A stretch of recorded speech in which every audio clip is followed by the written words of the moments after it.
예, 안녕하십니까. 민법교수 유병태입니다. 자, 오늘도 정비민사법 완전정복 가능하면 읽기 위주로 하겠습니다. 자, 임대차 보시는데 지금 시간이 새벽 1시가 다 돼갑니다. 12시 57분이에요. 어제는 새벽 4시까지 일을 했고 오늘은 12시 정도까지 일을 하다가 어제는 그러니까 촬영을 못했습니다. 그래서 이런 느스레를 하는 이유가 학원 강의를 내가 한 20년 했는데 사법 시험이 안 돼가지고 학원 강의를 한 20년 했는데 20년 동안 매일 학원 강의를 하면서 하나님 왜 내한테 민법 강의를 하고 민법 공부를 계속하게 만드시냐고, 응? 사법 시험에 합격시켜 주시지 그러면서 20년을 보냈는데, 그러니까 매일 민법 공부를 한 거죠, 매일. 근데 참 은혜롭게도 그 민법 때문에 요새 막 일이 많습니다. 여러분들도 민법을 가지고 행복하게 살아가시기를 바랍니다. 자, 임대차 보시겠습니다. 임대차는 당사자 일방이 상대방에게 목적물을 사용 수익하게 할 것을 약정하고 상대방이 이에 대하여 차임 지급할 것을 약정함으로써 그 효력이 생긴다. 이 조문만 가지고 보더라도 한쪽은 목적물을 사용하게 제공하고 다른 한쪽은 차임 지급할 것을 하니까 이게 유상이고 쌍무계약이다 나오는 거고, 약정함으로써 생긴다 낙성계약이다 되는 거고, 그 다음에 특정한 방식을 요하지 않으니까 계약서 써야 된다 이런 말 없으니까 불료식 계약이다 이런 내용들이 여기 다 들어 있습니다. 임대차에 의해서 다시 법 조문을 한번 써놓은 것이고, 법적 성질 말씀드렸죠. 유상, 쌍무, 낙성, 불료식, 전형계약이라는 말은 채권법 각칙, 그 계약법 각칙에 법전에서 이름 붙여놓은 계약이다 이런 정도의 의미입니다. 사회에서 일반화되고 있고 널리 행해지고 있기 때문에 그 민법 전에 표준을 정해놓은 거죠. 그 다음에 민법 전 채권법 계약법 쪽에 있는 거 대부분 임의 규정이기 때문에 밖에 나가서는 딱 이대로 안 될 수도 있습니다. 옛날에 그 중개사 하시는 분들 이래 보면은 법전 민법 교과서에서 이렇다 이러는데요, 나는 그래 안 했다. 뭐 군인은 그래 안 했겠지. 왜 다 변칙된 걸 가지고 쓰고 있으니까. 일단 계속적 계약이다. 뭐 일정한 기간 동안 계속 뭐 존속하는 계약이다 이런 이야기이고, 쓰게 하고 그 목적 물건이 비소비물이다라는 거. 그래서 소비물을 뭐 쓰기로 하면은 소비대차가 될 것이고, 비소비물을 공짜로 빌려 쓰면은 사용대차라 하고, 비소비물을 대가를 지불하고 빌려 쓰면은 임대차라 하고. 그러니까는 임대차, 사용대차, 소비대차 이 그 용어 안에 상당히 많은 내용이 함축되어 있다는 거죠. 구별 개념 말씀드렸고, 리스 계약, 새로운 계약인데 넘어갑니다, 지금은. 근데 물건을 빌려 쓰는 방법에 임대차만 있는 게 아니라는 거죠. 물권의 방법인 지상권, 전세권으로 빌려 쓸 수도 있고, 채권의 방법인 임차권에 의해서 빌려 쓸 수도 있다는 겁니다. 만약에 이 내용이 똑같으면 구별 안 해놨겠죠. 다르니까 구별해놓은 거지. 지상권은 말 그대로 토지를 빌려 쓰는 거다 생각하면 되고, 전세권은 우리나라에만 있는 것으로서 토지와 건물, 부동산 빌려 쓰는 거고, 지상권과 전세권은 물권의 방법으로 빌려 쓰는 거고, 임차권은 채권의 방법으로 빌려 쓰는 것인데 비소비물이라면은 동산, 부동산 불문하고 가능하다는 거죠. 그래서 어디 가서 자전거를 빌려 타는데 공짜로 빌려 탔으면은 사용대차, 대가를 지불하고 빌려 탔으면은 임대차 안에 다 숨어 있는 겁니다. 그다음에 지상권, 전세권은 부동산에 대한 물권으로서 취득하려고 하면은 등기까지 갖춰야 됩니다. 근데 임차권은 채권으로서 등기 없이도 취득됩니다. 물권 이 말 안에 세상 사람 누구에게라도 주장할 수 있는 힘이 있다 이런 말이 들어있고 채권은 채무자에게만 주장할 수 있는 것이다 이런 말이 들어있는 겁니다. 그래서 대화하다가 그거는 물건이기 때문에 그거는 채권이기 때문에 이 말 하면 알아들어야 되는데 그 말 못 알아듣는 사람들도 많더라는 거죠. 자격증을 가진 사람들이. 자격증 부모 삼아 말하는 거 아닙니다. 그다음에 물권 세상 사람 누구에게라도 주장할 수 있으니까 내 마음대로 강한 양도성이 있다. 전세권은 우리나라의 특유한 것으로서 양도 금지 특약할 수 있다. 이런 조문이 있습니다. 임차권, 채권자, 채무자 간에 가능한 것이기 때문에 이거는 양도하려면은 임대인의 동의를 얻어서 할 수 있다. 이렇게 되어 있습니다. 근데 저 말이 참 어려운 거지. 동의 없이 양도했으면 어떡할 건데? 저끼리는 유효합니다. 양도인, 양수인끼리는 임대인에게 대항하지 못할 뿐이라는 거죠. 조금 전에 말씀드렸다시피 지상권은 토지를 대상으로 하고 전세권은 토지와 건물, 부동산을 대상으로 하고 임차권은 비소비물이라면 동산, 부동산을 다 대상으로 하고 이런 거 외우는 거 아닙니다. 혹시 외우고 싶어서 말씀드리는데 지상권을 제대로 공부하고 전세권을 제대로 공부하고 임차권을 제대로 공부하면은 당연히 아는 내용입니다. 당연히 알아지는 내용을 암기하면은 모르는 게 됩니다. 또 역시 좀 전에 말씀드렸다시피 지상권, 전세권은 약정만으로 되는 것이 아니고 취득되는 것이 아니고 등기까지 있어야 되는데 임차권은 채권으로서 약정만으로 일단 취득은 된다는 거죠. 등기하면 대항력이라는 걸 가지게 될 것이고 지상권 지료가 요소는 아니라는 거 약정은 할 수 있습니다. 전세권은 전세금이라는 게 요소입니다. 반드시 등기까지 되어야 합니다. 임대차는 차임이 요소입니다. 차임이 없으면은 사용대차가 되겠죠. 그런데 관행적으로 차임 채권을 담보하기 위해서 보증금이라는 걸 선지급해 놓는 수가 있죠. 그게 우리나라 역사적인 전세권과 관련돼서 나타나는 현상입니다. 그거는 시험 공부하고는 관계없고 법리하고는 관계 있는데 그 정도하고 넘어갑니다.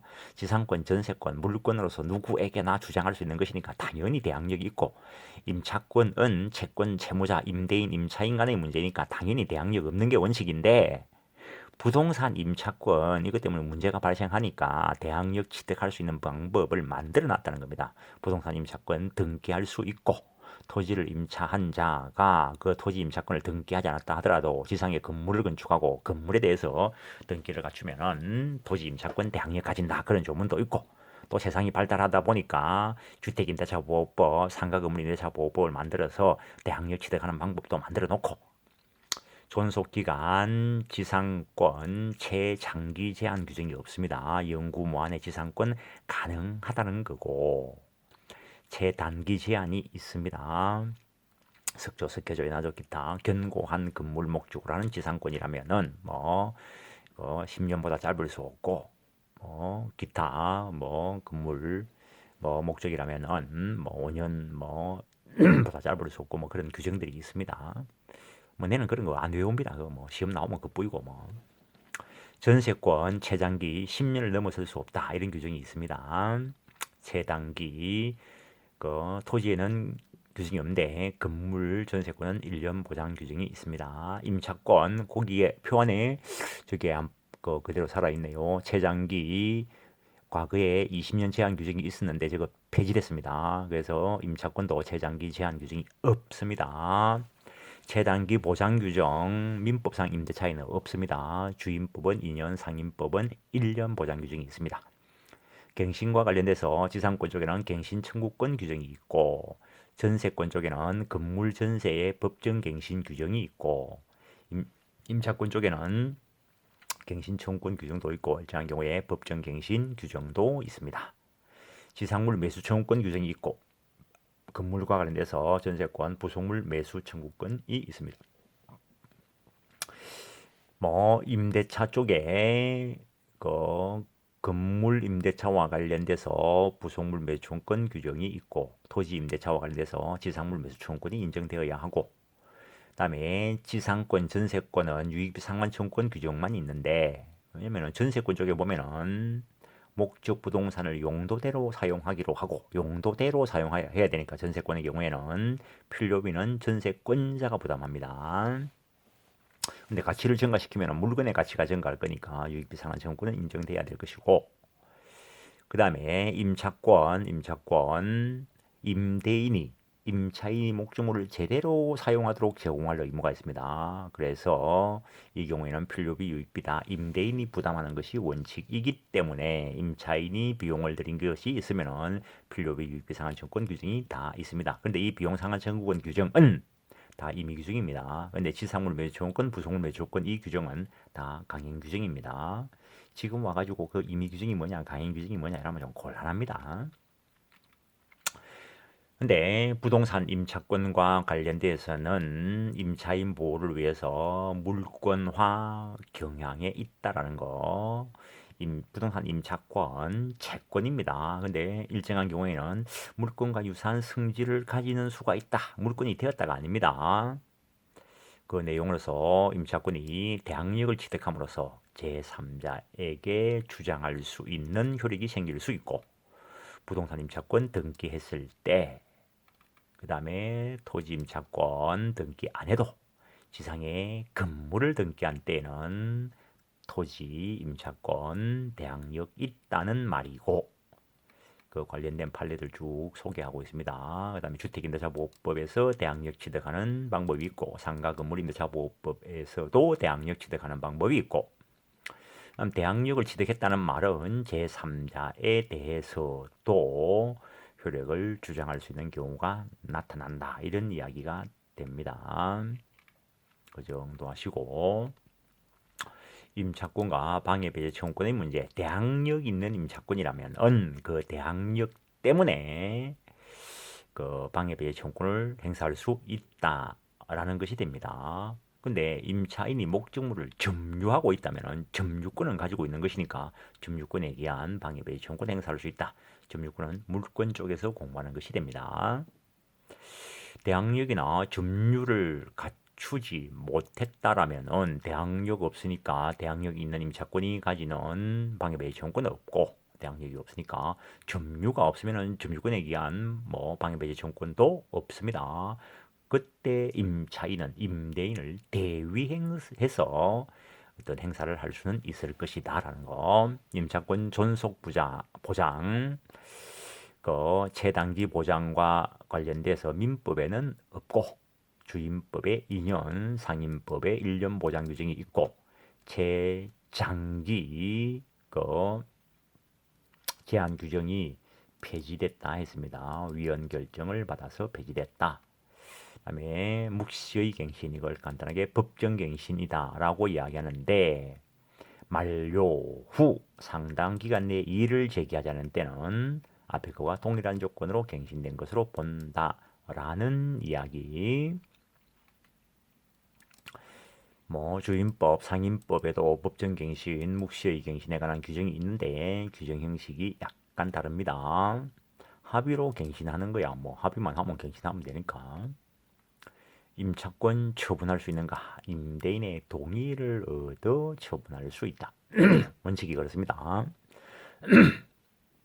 차임은 요소이지만 보증금은 없어도 됩니다. 부동산 임대차 할 때는 대부분 보증금을 걸죠. 얼마나도. 그런데 공원에 가서 자전거 빌릴 때 임대차 할 때 그때도 보증금 거는 수도 있습니다. 근데 일반적으로 사소한 물건 빌렸을 때는 보증금 없고 차임만 지급하죠. 그래서 보증금은 요소가 아니라는 거. 다음에 임대인의 해지로부터 보호되는 거 기본적으로 법상 주임법, 상임법 쪽에 가면은 채당기 보장 규정을 둠으로써 임대인의 자유로운 해지를 제한함으로써 임차인을 보호하고 있다라는 것. 임대차의 성립 요건, 임대차도 계약으로서 법률행위입니다. 따라서 법률행위의 성립 요건 갖춰야 되고 계약으로서 청약과 승낙의 합치가 있어야 된다는 거. 임대 목적물 비소비물일 것. 비소비물이 뭔가는 앞에서 말씀드린 적이 있습니다. 한번 사용하고 난 뒤에 동일한 용도로 또 사용할 수 있는 물건을 비소비물이라 하고, 비소비물이라면은 동산, 부동산을 불문하고 임대차 목적으로 할 수 있다는 것. 임대 목적물이 타인 소유물이어도 상관없습니다. 왜냐하면 임대차 계약은 채권 계약이기 때문에 빌려 쓸 수 있도록 하는 그때까지 빌려줄 수만 있으면 되죠. 못 빌려주면은 책임지면 되는 거고. 자, 이미 요소다 했고, 이렇게 취득되었을 때 그 존속기간 앞에서 여러 번 계속 이야기가 되었죠. 최장기 20년 제한 규정이 있었는데 위헌 폐지됨으로써 최장기를 제한하는 규정은 없다라는 거. 최단기 보장 민법에는 없고 주임법 상임법에 있다 됐고, 그다음에 갱신 합의에 의한 갱신이야. 끝나고 나면 합의하면 또 갱신하면 되고 합의하면 또 갱신하면 되죠. 근데 갱신한 날부터 10년을 초과할 수는 없다. 이런 규정은 있다는 거. 법정갱신 앞에서도 본 거죠. 다시 체계를 잡아 놓은 것이고, 토지 임차인의 갱신 청구권과 매수 청구권 하는데, 건물기타 공작물의 소유 또는 식목, 체험, 목축을 목적으로 한 토지 임대차의 기간이 만료한 경우에 지상물이 현존한 때에는 그 토지 임차인은 임대인에 대해서 갱신 청구할 수 있고, 거절당하면은 매수 청구할 수 있다는 거. 그래서 임차인이 이 지상물을 너가 사가라, 임대인 너가 사가라, 매수 청구하는 건데, 임대인이 그걸 사기 싫으면 갱신에 응할 수밖에 없겠죠. 그래서 존속기간이 그 정도 보장되는 수가 있다는 겁니다. 계약으로 정하지 않은 경우, 기간의 약정이 없는 경우에는 언제든지 해지 통고할 수 있다. 그때 토지 건물 기타 공작물에 대하여 임대인이 해지 통고를 하면은 6개월이 경과하고, 임차인이 해지 통고를 한 경우에는 1개월이 경과한 후 해지 효력이 발생하는데, 동산인 경우에는 임대인이 하든 임차인이 하든 5일이 경과함으로써 해지 효력이 발생한다는 것. 약정이 있는 경우에도 당사 일방 또는 상방이 거기에 나의 해지할 권리를 보류한 때는 앞에 조 규정을 준용한다는 거. 그다음에 임대인에 대한 해지 통고와 전차인 보호와 관련되는 규정이 있는데, 임대차 약정이 해지 통고로 인하여 종료된 경우에 임대물이 적법하게 전대되었을 때, 이때 적법하게 전대되었다는 것은 임대인의 동의를 얻어서 전대되었을 때 임대인은 그 전차인에 대하여 그 사유를 통지하지 아니하면 해지로서 전차인에게 대항하지 못한다. 이렇게 돼 있고, 전차인 전항의 통지를 받은 때 앞에서 했던 635조 2항 규정을 준용하는 수가 있는데, 기간의 약정이 없는 때 언제든지 해지 통고할 수 있고, 해지 통고의 경우에 해지의 효력은 일정한 기간이 경과 후 발생한다. 앞에서 봤던 내용 그대로 있는 거죠.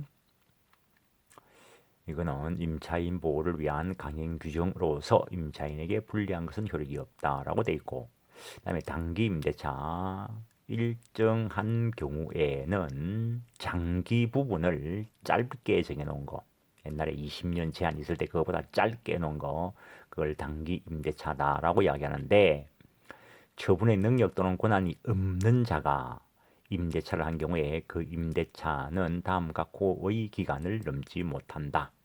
식목, 체험, 석조, 석회조, 연화조, 이와 유사한 건축을 목적한 토지 임대차의 경우에는 10년을 넘어설 수 없고, 기타 토지 임대차는 5년을 넘어설 수 없고, 건물 기타 공작물 임대차는 3년을 넘어설 수 없고, 동산 임대차는 6개월을 넘어설 수 없다.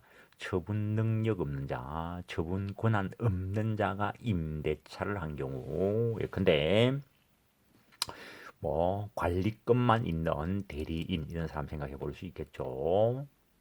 부재자 재산 관리인, 뭐 기본적으로 권한의 범위를 정하지 않을 경우에는 관리 행위를 할 수 있을 것인데, 그러한 부재재산 관리인, 그다음에 권한이 정해지지 않는 대리인도 118조에서 관리 행위 성질을 변경시키지 않는 범위 내에서 뭐 이용 계량 행위 그리고 보존 행위 정도만 할 수 있지 처분 권한은 없다는 거.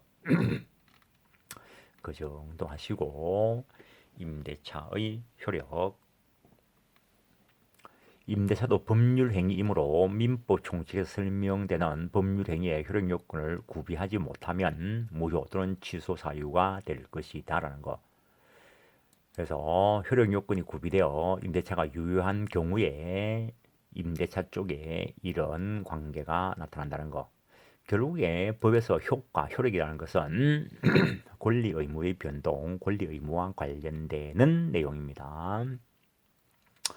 임대인이 빌려주기로 했죠. 그래서 목적물을 임차인이 사용 수익하도록 제공할 의무가 있고, 임차인은 그걸 넘겨받아서 사용할 권리가 있는데 그걸 임차권이라 하고, 제대로 사용하도록 수선해 줄 의무가 임대인에게 있고, 그래서 만약에 임대인이 그걸 수선 안 해줘가지고 임차인이 비용을 들였다면 필요비 상환 청구권, 유익비 상환 청구권 이런 것들이 있고, 그에 대해서 비용 상환 의무가 임대인에게 있고, 일정한 경우 뭐 담보 책임 이런 것들이 있다는 것. 임대인의 보호 의무 여부가 문제되는 경우가 있고, 그다음에 그 외에 뭐 임차인과 관련되어서 일정한 경우에 대항력을 가지는 수도 있고, 갱신을 청구할 수도 있고, 뭐 차임 감액 청구권은 임차인의 권리가 될 것이고, 차임 정액 청구권은 임대인의 권리가 되겠죠. 그다음에 부속물이 있을 때 원칙적으로 임차인은 부속물을 수거해 갈 수 있는데, 근데 뭐 임대인 쪽에서 부속물 내한테 팔아라 이렇게 청구할 수도 있습니다. 그 다음에 요 보면은 뭐 토지 임대차 관련해서 지상물 매수 청구권 이런 거 이야기하는데, 임대인은 임차인한테 그건 내한테 팔아라 이런 것이고, 임차인은 일정한 경우에 이 지상물 내가 사가라, 한문이 다른데 한글로 쓰다 보니까 매수 똑같이 돼 있죠. 그래서 그냥 이렇게 해놨는데, 임대인 쪽의 의무는 임차인 쪽에서 보면은 권리가 될 것이고, 임차인 쪽의 의무는 임대인 쪽에서 보면은 권리가 될 것이다라는 것으로 유상 쌍무니까 그런 관계가 존재하게 되겠죠. 그다음에 임대인의 의무 하나씩 보시는데, 임대인은 임차인이 목적물을 제대로 사용 수익하도록 제공할 의무가 있다라는 거. 그걸 쭉 풀어서 놓은 겁니다. 제대로 사용하도록 해야 되니까 임대인은 방해 제거해 줄 의무가 있고, 그 다음에 그 물건이 고장나면은 수선해 줄 의무가 있다. 이렇게 되는 거죠.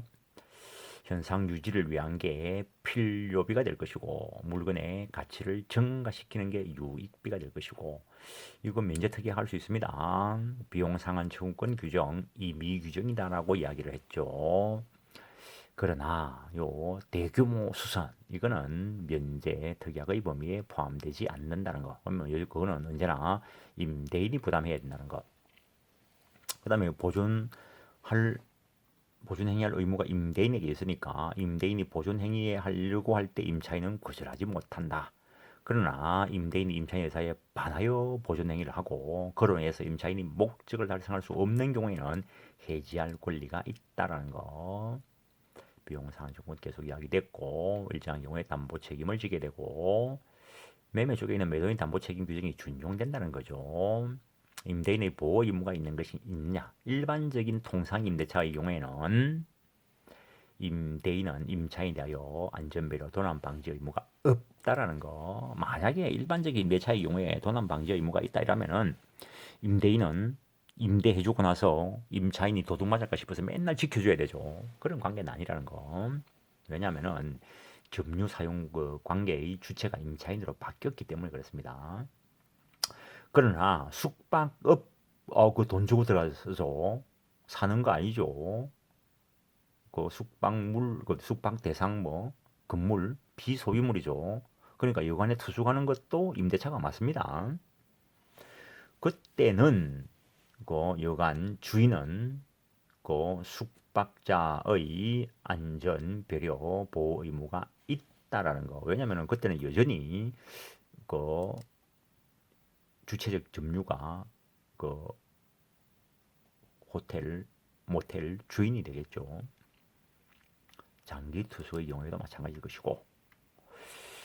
그 다음에 법정담보물권과 관련되는 규정이 임대차 쪽에 있는데 토지 임대인이 임대차에 관한 채권에 관하여 임차지의 부속 또는 그 사용에 편익에 공용한 임차인 소유의 동산 및 그 토지 과실을 압류한 때는 질권과 동일한 효력이 있다. 압류한 때 질권의 효력을 준다는 겁니다. 건물기타 공작물 임대인이 임대차에 관한 채권에 의해서 건물기타 공작물에 부속한 임차인 소유의 동산을 압류한 때는 질권과 같은 효력이 있다. 그 다음에 법정 저당권 규정도 있는데 토지 임대인이 변제기를 경과한 최후 2년 차임 채권에 하여 지상에 있는 임차인 소유의 건물을 압류한 때에는 저당권과 동일한 효력이 있다라고 되어 있습니다.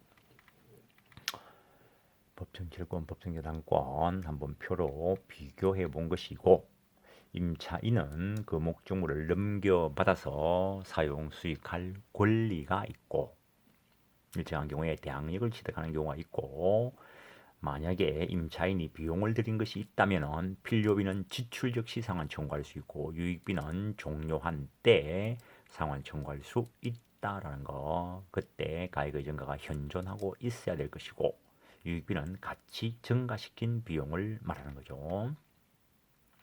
비용 상환 청구권 행사 시기 좀 전에 말씀을 드렸고 비용 상환 청구권 규정 임의 규정이라 했습니다. 그래서 달리 특약하더라도 유효하다. 그래서 임대차 계약을 체결할 때 비용 상환 청구권과 관련된 필요 유익비와 관련된 규정이 없다면은 임대인이 부담한다는 거죠. 그런데 임차인 부담으로 약정할 수도 있다라는 거. 그런데 그런 약정이 없거나 어쨌든 뭐 하면은 비용은 임대인이 부담해야 되죠. 근데 임차인이 비용을 들였는데 임대인이 상환을 안 해준다. 그럼 목적 물건에 들인 비용이니까 유치권 행사에 의해서 보호받을 수 있다는 것. 그 정도 하시고 부속물 매수 청구권, 건물 기타 공작물 임차인이 그 사용의 편익을 위하여 물건 사용의 편익을 위하여 임대인의 동의를 얻어 이에 부속한 물건이 있을 때 부속했다는 건 독립성이 있다는 겁니다. 있을 때는 종료 시에 임대인에 대하여 그 부속물 매수를 청구할 수 있다 되어 있고 임대인으로부터 매수한 부속물도 마찬가지다 되어 있습니다. 그걸 좀 더 세분화해서 목차 잡아서 설명한 것이고 일정한 경우에는 전차인도 부속물 매수 청구권을 가지는 수가 있고 이 부속물 매수 청구권 규정 강행 규정이고 부속물 매수권 형성권이라입니다. 너가 사가라 하면은 매매 계약이 체결된 것으로 다루어진다는 거. 따라서 부속물 매매 대금과 부속물 인도 의무는 매매에 따른 효과로서 동시행 관계가 있다 이렇게 연결되는 것이고 매수 청구권의 상대방 임대인을 상대로 행사해야 된다. 적법한 동의하던 임차권 양수인은 부속물 매수청구권 행사할 수 있고 대항력 갖춘 임차권이 있는 경우에 임차물의 양수인 근데 소유자가 변경되었을 때 그자는 임대인 지위를 승계함으로 그 양수인은 부속물 매수청구권의 상대방이 될 수 있다는 거. 부속물 매수청구권 강행 규정이고 지상물 매수청구권 이거는 토지 임대차와 관련된 것입니다. 법조문 앞에서 봤습니다. 건물 등 소유를 목적으로 한 토지 임대 기간이 이거는 만료되었을 때 지상물이 현존하고 있고 그때 임차인이 갱신을 청구하고 임대인이 거절한다면은 지상물 매수 청구할 수 있다라는 것. 그런데 기간의 정함이 없는 토지 임차 계약의 경우에 임대인이 해지를 한 경우에는 그때는 갱신 청구할 필요도 없이 바로 매수 청구할 수 있다는 것. 역시 매수청구권 행사하면 매매 계약이 체결된 것으로 다루어지고 그러면 매매 효과로서 동시행항변권 나타나게 될 것이고 역시 지상물 매수청구 규정 강행 규정입니다. 그 정도 하시고 그다음에 비용 상환 청구권, 부속 매수청구권, 지상물 매수청구권 한번 비교해 놓은 것이고 임차인은 차임 지급할 의무가 있다라는 거. 그 다음에 사정 변경의 원칙이 법조문에 구현된 것으로서 차임 정감 청구권 규정이 있고 이거 강행 규정으로 봅니다. 차임 지급 시기 원칙적으로 후급이 원칙입니다. 근데 일반적으로 차임을 승급하는 경우가 많죠. 그 정도 하시죠. 임차인의 임차물 보관에 뭐 남의 거 빌려 쓰니까 그러니까 선량한 관리자료로 해서 보관해야 된다. 끝나면 제대로 돌려줘야죠. 그 다음에 뭐 수리를 요하거나 임차물에 대해서 권리를 주장하는 자가 있을 때에는 임차인은 지체 없이 임대인에게 이를 통지해야 된다는 거. 끝나고 나면은 반환해줘야 되겠죠. 부속시킨 게 있으면은 철거, 수거해서 원래대로 돌려줘야 되겠죠. 그런 이야기가 있고, 그다음에 임차인의 원상회복이 뭐 마찬가지라고 보면 됩니다. 빌린 대로 돌려주는 게 원칙이죠. 그래서 임차인이 자유물을 반환하는 때에는 이를 원상회복해야 된다. 이에 부속시킨 물건은 부속물에 주거나 비용상환 청구를 행사하는 경우가 아니라면 철거할 수 있다라는 거. 그 정도 하겠습니다. 임차권의 양도전대 그는 다음 시간에 보겠습니다. 이번 시간은 여기까지 하겠습니다. 수고하셨습니다.